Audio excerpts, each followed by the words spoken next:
10 de la mañana, 4 minutos. Y para nosotros es un enorme placer comenzar a partir de este momento a hablar de este libro, nuevo libro del doctor Julio María Sanguinetti, con una atractiva portada, hay que decirlo, por el tipo de letra, ven ustedes, que se utiliza. Ese rojo de la cinta, de la maravilla de la máquina de escribir allí, que ya nos plantea que el cronista y la historia nos va a llevar de recorrida, obviamente por acontecimientos muy importantes en la historia de nuestro país y del mundo, vividos a través del ojo del cronista. Primero que nada, la bienvenida y el placer de tenerlo, doctor. Encantado, ¿Cómo le va? Encantado una vez más aquí.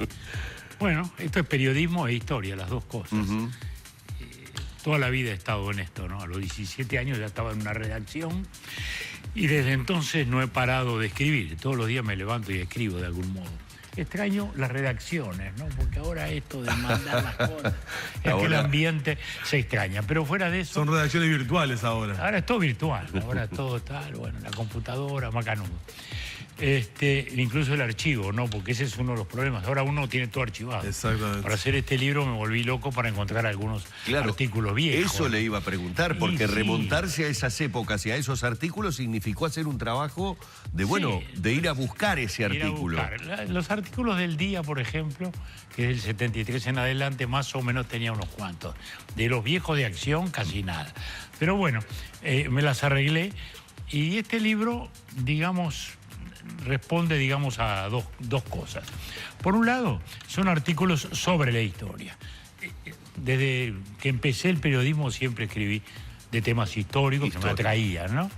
En el año 53 empecé a trabajar 17 años en el semanario Canelones. Lo primero que escribí era una biografía de Joaquín Suárez.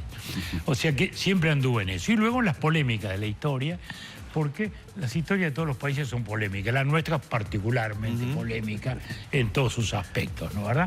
Que si nos inventaron los ingleses, cosa que me subleva y me indigna, por ejemplo, ¿no? O las fechas de la independencia, o cuándo nos declaramos independientes, cuándo fuimos a Brasil, cuándo fuimos a Argentina, en fin, todos esos debates, ¿no? La leyenda negra sobre Rivera, que continúa la leyenda negra sobre Artigas primero, ahora le tocó a Rivera. Un acérrimo defensor es usted. Usted es un acérrimo defensor. Pero simplemente lo que hablan son los hechos, digamos, ¿no? Acá no era que Rivera tuviera ningún conflicto particular con los charrúas, la tenía toda la sociedad hispánica, empezando incluso por los tres Artigas, el abuelo, el padre y nuestro prócer, que todos tuvieron choques con los indígenas que no se adaptaban, digamos así, a la vida en sociedad que iba creciendo en aquellos años. De modo que ahí desfilan un poco todos esos temas, ¿no? Y luego también encontré que muchos artículos míos que habían sido periodismo de actualidad, pero que pasados los años ahora eran historia, ¿no? Por ejemplo, estar en Corea del Norte en el año 68, en la época que gobernaba el abuelo del actual Kim Jong-un. El hombre cohete. Sí, el hombre cohete. Rocketman, dijo Trump. Que habla Trump. Bueno, lo cierto es que este engendro no es una casualidad, ¿no?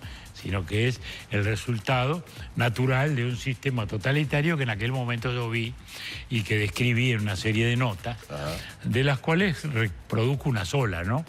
Una que la elegí además por el título nomás, porque ya me definía la situación. El título era Corea, Vietnam, punto suspensivo, interrogatorio, Corea. Es decir, estábamos en plena guerra de Vietnam, la guerra de Corea había quedado atrás, pero ya estaba planteado una posible situación conflictiva con Corea, ¿no? Justamente en ese momento se había secuestrado y había desaparecido un barco norteamericano, que se llamaba Pueblo. Es decir, había una situación ya larvada de conflicto. Pero lo importante era ver el régimen, que era un régimen surrealista, ¿no? Porque si hoy nos parece surrealista, por ese misterio, ustedes vieron, no sabemos ni cuándo nació, ahora crece la hermana, tampoco se sabe dónde nació, dónde estudió, que hay todo ese hermetismo fantástico. Porque es realmente un sistema totalitario, ¿no? No es una dictadura, ¿no? Un sistema totalitario, es decir, el Estado envuelve todos los aspectos de la vida. Que llegaban a veces hasta el ridículo, ¿no? Porque todo lo había inventado Kim Il-sung, ¿no? Todo. recuerdo, lo he contado, últimamente nos llevan a una fábrica de ferrocarril. Le dije, bueno, acá habrá ingenieros, habrá un poquitito más de racionalidad. Agarra la palabra el ingeniero, nos explica lo que era el mundo primitivo de Corea, los transportes antiguos, los bueyes, las carretas, hasta que el camarada Kim Il-sung, primer ministro de la República de Corea y líder de 50 millones de coreanos, porque era todo así que se decía, sí, inventó el ferrocarril. Entonces nos explicó cómo se hacía el ferrocarril. Bueno, era una cosa dantesca, ¿no? Uno no podía creer aquello, ¿no? Yo por ahí vi un torno automático, me arrimé y le pregunté al ingeniero. Me dijo, sí, acá había solo tornos mecánicos, hasta que el camarada que hizo un inventó y nos explicó cómo se hace. Bueno, era una cosa inverosímil, ¿no? ¿Verdad? Y bueno, de ese absolutismo, de esa cosa increíble, es que nace esta extraña situación. Y doctor, ¿en algún caso le ha corregido algo, le ha cambiado algo a esos artículos? No. ¿Están tal cual la crónica del momento? Está la crónica del momento, no he tocado nada. De repente alguna cosa hoy la tocaría, pero o la retocaría, digamos, pero la dejé como estaba. Sí, claro. Lo que sí hago es a veces contextualizar, hacer un comentario abajo para que se entienda lo que significaba decir esto en aquel momento. Por ejemplo, artículos bajo la dictadura. Entonces uno escribe sobre lo que es el patriotismo y lo que es el nacionalismo. Bueno, uno lo mira hoy y dice, bueno, es un tema. No, bueno, lo que pasa es que en aquel momento, con una campaña de patriotismo fuerte del gobierno, que el patriotismo era estar con el gobierno, bueno, era un modo de hacer la leve oposición indirecta que podíamos hacer lo que estábamos proscritos, como estaba yo proscrito, que no podía ser político. Justamente, y eso quería preguntarle, ¿artículos que por circunstancias de la época no hayan podido publicarse? Hay una serie que tuve mis dudas, ¿no? Porque no quería entrar en la llamada historia reciente, ¿no? Pero hay una serie de artículos, 10 artículos, que escribí en la semana subsiguiente al golpe de Estado. A pedido del diario La Opinión de Buenos Aires, que era un diario muy novedoso, muy removedor de la época de Timerman, el viejo, el padre, el que fue canciller. O sea, publicados en Argentina, pero que no se publicaron en Uruguay. Me lo pidió La Opinión, y ellos a su vez lo recolocaron en Excelsior de México y en el Estado de San Pablo, que también me valió que fuera proscrito en Brasil, ¿no? Para artículos sobre el Uruguay no podía escribir. Bueno, y entonces lo publiqué, lo miro hoy, de repente retocaría alguna cosa, matizaría alguna cosa, porque uno con la perspectiva del tiempo va acomodando quizás algo mejor los hechos. Pero esa era mi versión, lo más objetiva que yo sentía, porque estaba escrita para gente de afuera, ¿no? Claro. No estaba escrita para los uruguayos, ¿no? Estaba escrita para los argentinos, para los mexicanos, para quienes de afuera miraban ese proceso y pudieran entender lo que estaba pasando en el Uruguay. Hoy de repente retocaría más de una cosa, pero están así, y creo que eso vale justamente como documento histórico, ¿no? La visión de un periodista y político en aquel momento, narrando, además desde adentro, lo que había ocurrido allí, ¿no? Porque yo había sido ministro, no era diputado, estaba vinculado a la situación, ¿no? ¿Va haciendo un seguimiento cronológico, doctor, o utiliza otras? Temático. Temático, seguro, bien. Porque, por ejemplo, pongo el populismo, ¿no? Y pongo un artículo del año 70. Es decir, para que se advierta que en el debate sobre lo que son los regímenes populistas es un viejo debate. Claro, no es nada nuevo. Está instalado en América Latina quizás desde los años 40, ¿no? Con el primer gobierno de Perón, ¿no? O sea que el fenómeno populista es un fenómeno antiguo en América Latina. Por eso, entonces, lo que hay es unidades temáticas, ¿no? Entonces, hay artículos adentro de diversas épocas, que incluso procuro que sean de diversas épocas para que se vea un poco la continuidad de los debates y la vigencia de ellos, porque a veces se mira la historia como algo pasado, envuelto en una nube, en una bruma, y no advertimos que somos hijos de la historia, que la historia está en nosotros, seamos conscientes o no seamos conscientes, porque eso ocurre, las cosas no son casuales. La historia no se repite, pero se parece.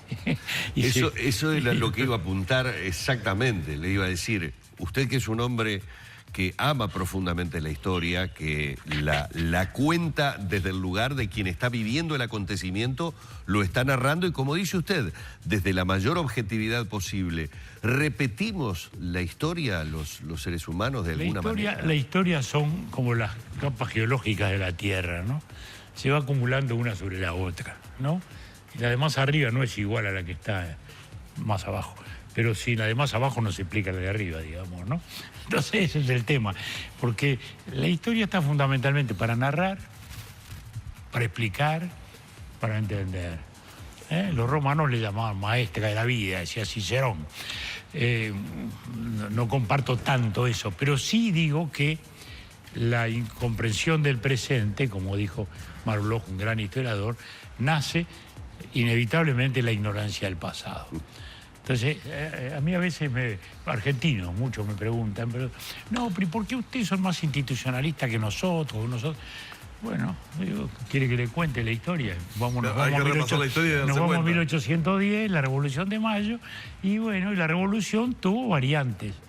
En el Uruguay fue de un modo muy institucionalista, con una idea de que venía de la democracia norteamericana, la independencia, la república y la confederación, y en la Argentina, que fue muy distinto. Tanto que la generación de la independencia no logró hacer en 40 años una constitución. Hubo 3 constituyentes y ninguna. Es decir, a la Argentina le costó enormemente vertebrarse e institucionalizarse, cosa que no le pasó al Uruguay. Que aún en los momentos de fractura institucional que tuvimos, había, digamos, una base democrática que es la que explica cosas. Sí. Porque, por ejemplo, uno dice el plebiscito del 80, ¿no? Uno dice, pero ¿y cómo? Estaban proscritos, los partidos no actuaban, hubo apenas un debate en televisión, hubo apenas 2 actitos, uno de la Juventud Colorada, uno de la Juventud Blanca. ¿Y cómo fue que aquí el no, o sea, desde la oposición en silencio ganó? Bueno, porque la cultura cívica, porque la base democrática era muy fuerte. Y no es que los otros estuvieran tampoco todos con la dictadura, simplemente creían, equivocadamente a nuestro juicio, pero creían que eso podía ser un paso institucional, o en favor de la institucionalización. Es decir, esas cosas se explican en función de lo que va ocurriendo. Y eso también hay que tenerlo en cuenta para construir, para seguir construyendo, ¿no? Ustedes recién daban las noticias de España. Bueno, ¿cómo se explica todo este conflicto? Qué tentado que me siento de preguntarle. ¿Se explica? Sobre España. Seguro, se explica por muchas cosas, de la historia de siempre, de la historia nueva. Es decir, no hay duda que hay una cultura catalana histórica.